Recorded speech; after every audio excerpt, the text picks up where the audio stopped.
Hordoftoota Oromootiin kun ammoo sagantaa dambalii seenaati. Sagantaa dambalii seenaa keenya har'aatiin kan nuti isin biraatiin geenyu waa'ee Oshuu Aagaa fi akka fedhee daalleeti. Xalayaa isaan waliif barreessanidha. Akka fedhee daallee fi Oshuu Aagaan eenyu jechuun keessanii nafu. Oshuu Aagaa fi akka fedhee daalleen Oromoota garbummaadhaan gurguramanii asii gara biyya alaatti bahanidha. Erga biyya alaatti garbummaadhaan bahanii ammoo sababii dandeettii isaaniitiif filatamanii warreen literature yookaan immoo ogbarruu Oromoo qorachuudhaaf ni mijatu jedhamanii dandeettii addaa qabu jedhamanii filatamanidha. Isaan kunniin yeroo Jarman turanitti kan isaan xalayaa waliif barreessanii barreessaa yookaan ammoo qorataa seenaa Kaarli Tuucheek kan jedhamudha. Namichi isaan fudhatee bakka tokkotti isaan qorachaa tureeru. Egaan Kaarli Tuucheek yeroo inni Jarmanitti isaan fudhatee isaan waliin taphachaa turetti afoolaan wantoota Oromoon qabu hedduu itti himaa akka isaan turan kan inni barreeffama isaa irratti himeetii jiru.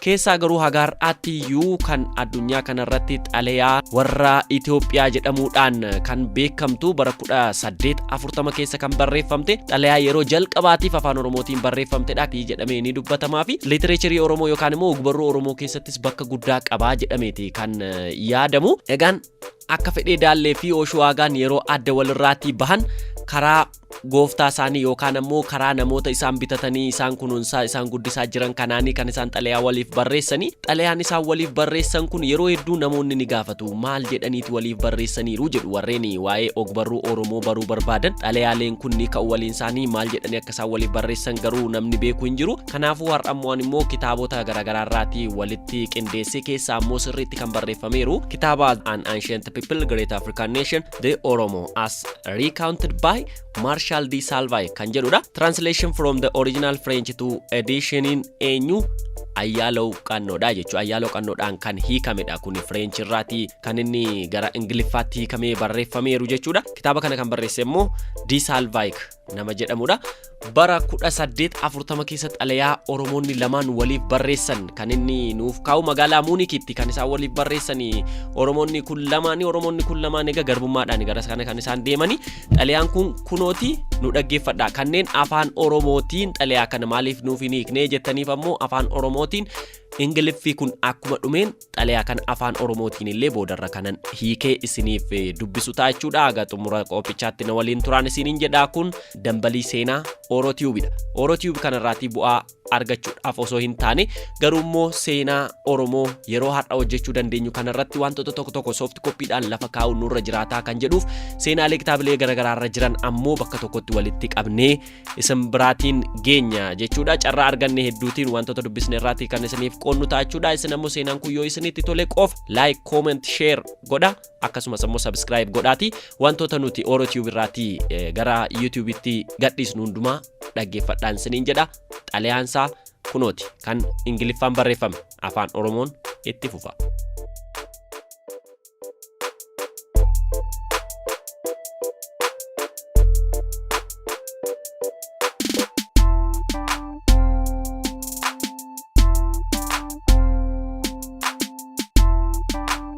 Letter of Akka Fedhee to Aagaa, Munich, October 21, 1840. Oh my brother, we have to give thanks to Waaqayyo, the good God. He has delivered us from the barbarous traffickers and has led us to a good place. Since my capture, I have been thinking like this. It is in his anger that Waaqayyo tore me away from the hands of my father and my mother.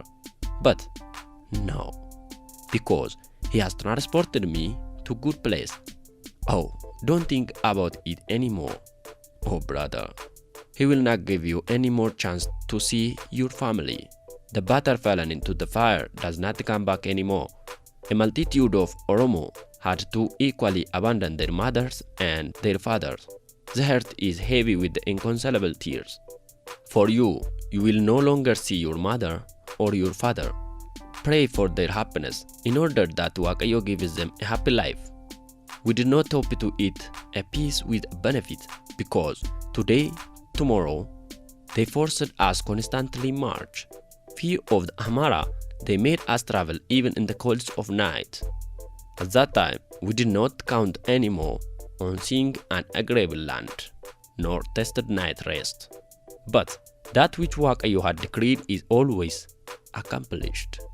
Who knoweth, when you shall have grown, as you will be able to travel alone, your master will not send you back to your land. Oh my brother, what happiness for your mother when you would tell her that adventures sold by a man I was taken to an unknown land. Another man took me to his place and raised me.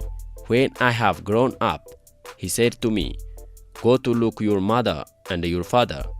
At that moment, your relatives and your brothers hurry up together in front of you. For me, I'm talking like this with my companions. How are our mothers and fathers doing?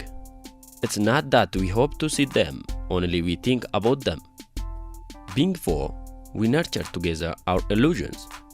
You, being alone, you can chat only with your soul, and you say to yourself, my mother and father, how are they doing? Pray to Waaqayyo to send you some other Oromos. Stay in peace until we see each other. Signed by Akka Fedhe, son of Dalle.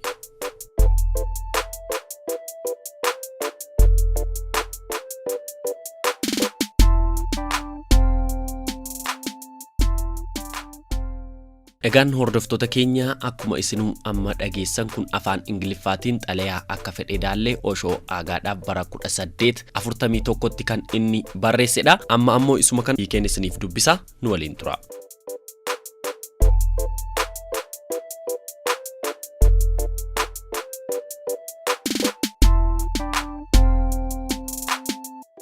Xalayaa Akka Fedhe Aagaadhaaf Muunik onkoloolessa 21 1840. Obboleessa ko, nuti Waaqayyo isa gaarii kana galateeffachuu qabna. Isatu namoota oo'a dhabeeyyii ilmoo namaa gurguran jalaa bilisa nu baase. Ergan gaafa butame irraa kaasee Waaqayyotu natti aaree harkaadhaaf abbaa kiyya keessaa na baasee namoota seexana kanatti dabarsee na kenne jedhee yaada ture. Garuu akkas miti. Sababni isaas Waaqatu iddoo gaarii kanatti na fide. Obboleessa ko, waa'ee isaa baay'ee yaadiin. Sababni isaas akkuma dhadhaan abidda buuteen deebine. Kanaa booda deebinee waan maatii keenya arginu nutti hin fakkaatu. Oromoonni hedduun haadhaaf abbaa isaanii irraa gargar baafamaniiru. Lapheen keenyas imimmaan yoomuun qorreen guutamtee dhiphatteetti. Atis haadha keef abbaa kee erga argitee hedduu turteetta. Akka Waaqayyo jireenya gammachuu isaaniif kennuuf kadhadhuuf. Guyyaa tokkoof illee boqonnee nyaanna jennee abdannee hin beeknu. Yeroo hundayyuu humnaan hiriirarra nu dhaabu. Sodaa warra Amaaraaf jechas halkan qorra keessa nu deemsisaa bulu. Yeroo sanatti lafa namaaf mijatu takkaa agarree halkan tokkos boqonneen beeknu turre. Waan fedhes ta'u garuu wanta Waaqayyo murteessetu raawwatama. Maaltu beeka? Yeroo ati guddattee kophaa deemuu dandeessuttis gooftaan kee lafa dhaloota kee akkatti dhaqxee dubbistuuf si eeyyamuu dhabuu mala. Obboleessa ko, yoommoo akka tasaatti guddattee gara maatii keetti deebitee ajaa'iba waa'ee namicha gurguramee gara lafa hin beekneetti ergame sanaa yeroo odeessitu, namichi tokko na qabee gara lafa ani hin beekneetti na geesse. Achittis na gurgurate. Namichi biroon immoo bitee gara mana isaatti na fudhate. Achittis na guddifate. Ergan guddadhees dhaqii abbaa kee fi haadha kee ilaali jedhee na erge jettee gaafate isaanitti himtu. Oduu ajaa'ibaa kana dhaga'uufis firoonni kee fi obboloonni kee si biratti wal ga'u ta'a. Yeroo kanatti gammachuu akkamiitu haadha keetti dhaga'ama laata? Ani garuu akkanatti yaada. Yoona kana haati keenyaa fi abbaan keenya haala akkamii keessa jiru? Kun immoo isaan arguuf abdii qabna jedhee osoo hin taane waa'ee isaanii yaaduuf qofa. As nuti afuri hawwii keenya walitti himaa wal kunuunsina. Ati garuu kophaa kee jirta. Yaada kee waliin qofa haasofta. Akkasis hin jetta. Haati koof abbaan koo maal keessa jiru jettee of gaafatta. Oromoota muraasa akka gara keetti erguuf Waaqayyoon kadhadhu. Hanga deebinee wal agarrutti nagaan jiraadhu. Mallattoo Akka Fedhe Ilma Daallee. Hordoftoota keenya, egaan xalayaan kun afaan Ingiliffaatiin fi afaan Oromootiin haala kanaatiin barreeffameeti kan inni jiru. Egaan afaan Oromoo saanuma tasumatti yaadaan hiikee akka tasaa yoo dogoggora qabaateef isin Ingiliffa isaa dhaggeeffattanii akkaataa isiniif galutti hiikachuu ni dandeessuun siniin jedha. Egaan seenaaleen gurguddoon kanneen nuti dubbisnee bira hin geenye hedduutu jiru waa'een Oromoo kanaa jechuudha. Kanatti aansuudhaan ammoo yeroo dhiyoo keessatti Oromticha garbummaadhaan gurguramee Hindi keessatti ammoo dhaqee barnootii ta'es yeroo dhiyootti isiniifan dhiyeessa jedhee waadaa isiniif gala. Egaan gaafuman xumureen qabadhee dhufa. Har'aaf garuu kan har'aa jaallattanitti yoo taatan share, like fi subscribe gochuu hin dagatinaan isiniin jedha hordoftoota Oromootiin dambalii seenaa. Kanaafuu yeroo hundumaa dambalii seenaa irraatii seenaalee nuti asiitii isin biraatiin geenyu dhaggeeffachuu yoo barbaadan subscribe gochuu hin dagatinaa. Subscribe erga gootanii ammoo mallattoo bilbilaa gararraa jirtu tuqaan isiniin jedha. Waan har'a jaallattanii dhaggeeffattaniif ulfaadha. Seenaalee nuti biroo isiniin biraatiin geenyus jaalladhaan isiniin jedha. Turtii gaarii.